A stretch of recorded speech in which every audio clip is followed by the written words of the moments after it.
Պարոն Հարությունյան, դուք իհարկե ճիշտ եք, ժողովրդավարության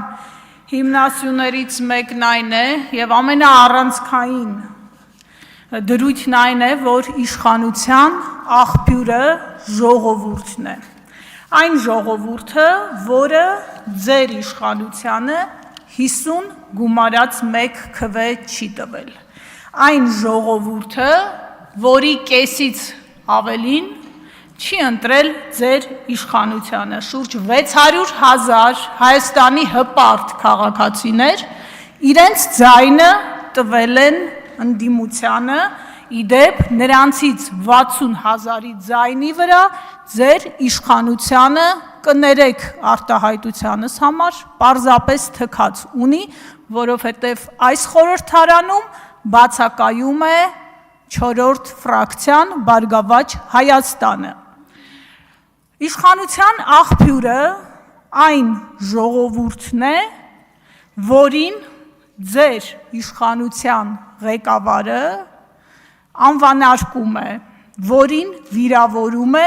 ամենավերջին բառերով, որին ձեր իշխանության ղեկավարը ասում է դու ինչի ես կենդանի, ինչի չես զոհվել, թալանչի անասուններ, տականք, ռադներդ քաշեք և այսպես շարունակ։ Մյուս որակումները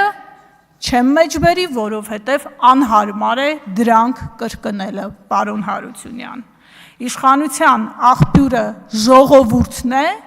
որին ձեր իշխանության ղեկավարը համարում է կաշառակեր ու հայտարարում է,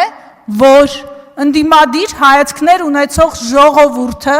առանց ընտրակաշառքի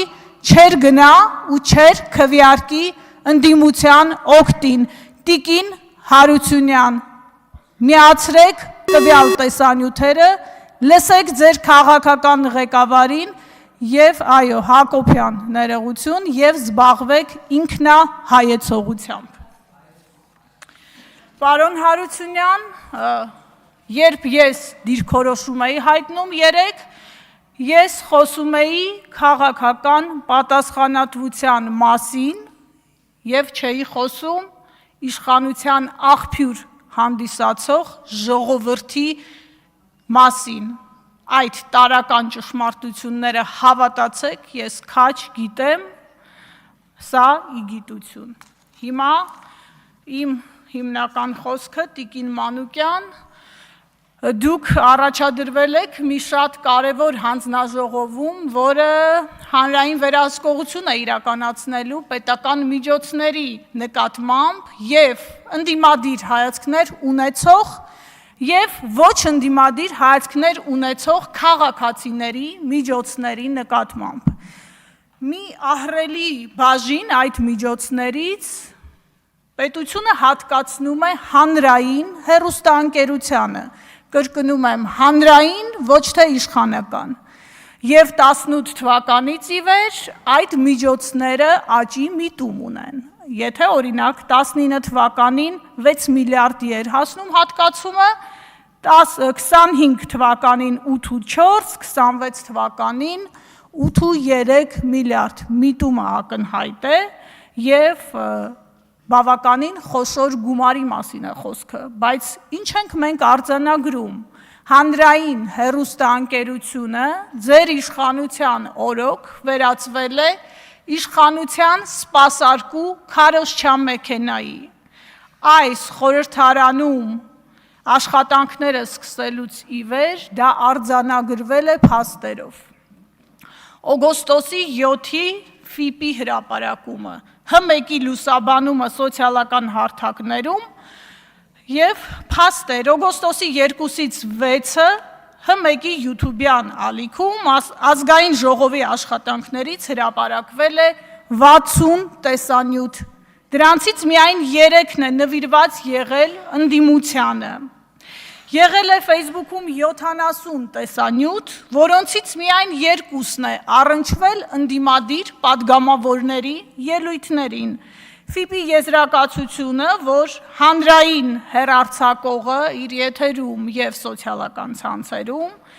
ըստ էության անհամարժեք է լուսաբանել իշխանությանը եւ ընդդիմությանը խորհրդարանում։ Սա ուղղակի մի դրվագ է, որը ի ցույց է դնում այն, որ ՀՄԵԿ-ը դուք դարձրել եք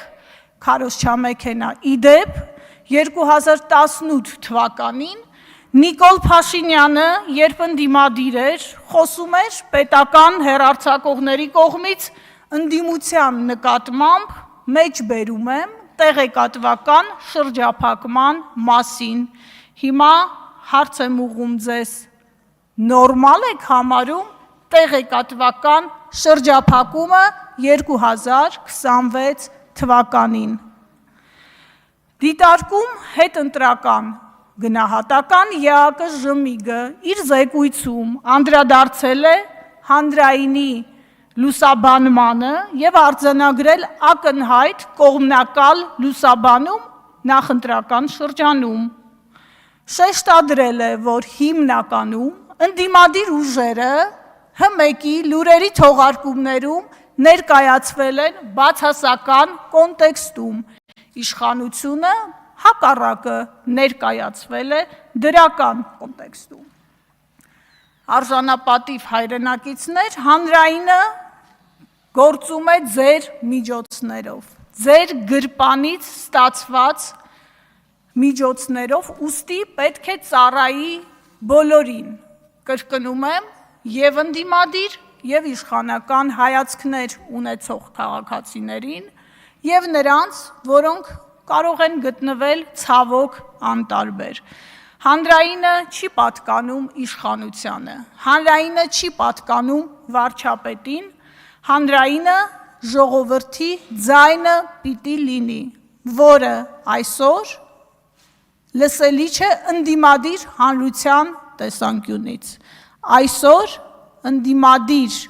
ուժերը պատշաճ ներկայացված չեն հանրային հեռուստաընկերության եթերում։ Տիկին Մանուկյան, ես հուսով եմ, որ երբ համապատասխան հաշվետվությունները գան հանձնաժողով, եթե դուք ստանաք այդ վստահության քվեն եւ ղեկավարեք հանձնաժողովը, հետեւողական եք լինելու, որպիսի մանրամասն քննարկվեն այդ հաշվետվությունները, որպիսի բյուջեի հատկացումները մանրամասն ուսումնասիրվի եւ իհարկե այդտեղ կարևորվի բազմակարծությունը, հավասարակշիռ մոտեցումը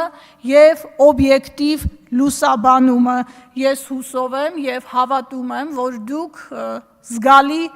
աշխատանք եք տանելու այդ ուղղությամբ եւ փորձելու ենք այնպես անել, որ իսկապես հանրության միջոցները ծառայեն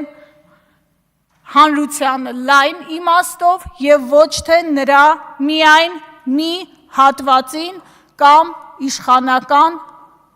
նեղ խմբակին